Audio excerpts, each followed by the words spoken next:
आज तुम्ही मराठीच्या मुद्द्यावरतून एकत्रित आलात आणि काय सांगाल, कारण की सातत्याने राज ठाकरेंनी तुम्हाला पाठिंबा दिलेला आहे. हो नक्की 2014 ते 15 मध्ये कालावधीमध्ये जेव्हा दहीहंडी कायद्याच्या कचऱ्यात अडकून पडलेली होती तेव्हा सन्माननीय राजसाहेब ठाकरे एकमेव आमचे नेते होते जे आमच्या पाठीशी उभे राहिले. सन्माननीय श्री अविनाश जाधव साहेब आमच्या पाठीशी उभे राहिले आणि हा दहीहंडी सण टिकवून ठेवला. त्यामुळे आम्ही सगळेच मराठी बांधव आज एकत्र येऊन खूप खुश आहोत की दोन्ही बंध एकत्र आणि हा एकंदरीत मराठी माणसाच्या एकजुटीचा विजय झालेला असं आम्हाला वाटतं. आज कितीही थरांची विजयी सलामी तुम्ही देणार, कारण की शासनाचा निर्णय रद्द झाल्यानंतर संपूर्ण विजयोत्सव आज साजरा होतो. हो नक्कीच आम्ही त्याला 6 थराची सलामी देणार आहोत, कारण लावायचे होते आम्हाला 8 थर, पण आता DCP साहेब वगैरे त्यांचे परमिशन नाही ना आम्हाला ते थराचे, म्हणून आम्ही 6 थरच लावणार आहोत. खरं तर 6 थरांची ही सगळी विजयी सलामी या ठिकाणी जय जवान गोविंदा पथकाकडनं लावली जाणार आहे आणि चिमुकलीच्या हातात या संपूर्ण पोस्टर आपण पाहू शकतो की मी अत्यंत कडवट मराठी आहे आणि माझ्या वरचे संस्कार पण तसेच आहेत. काय आजच्या कार्यक्रमाच्या निमित्तानं काय होणार? या दिवसासाठी आय थिंक आपण सगळेच थांबलोय. सो खूप अपेक्षा आहेत आणि नक्कीच ह्याच्यामुळे महाराष्ट्राचं जे पॉलिटिक्स आहे त्याच्यावर खूप छान प्रभाव पडणार आहे.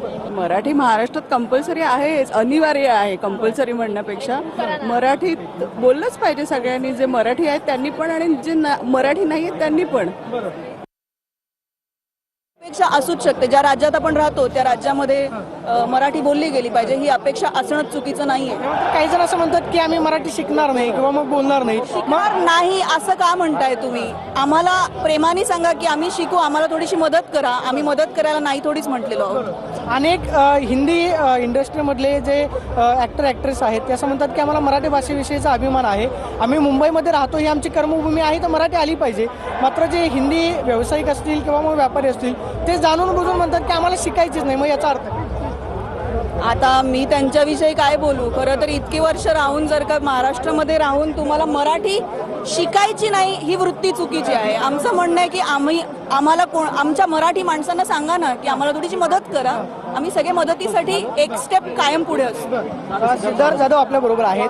सिद्धार्थ दादा, तुम्ही मराठी चित्रपटांमधून तुम्ही तुमची भूमिका मांडली, मराठी भाषेचा आणि प्रचार प्रसार होतो. मात्र आता पुढच्या काळामध्ये मराठी भाषा जी आहे जास्तीत जास्त लोकांपर्यंत गेली पाहिजे, याच्यासाठी काय प्रयत्न असतात? मराठी भाषा पोहोचली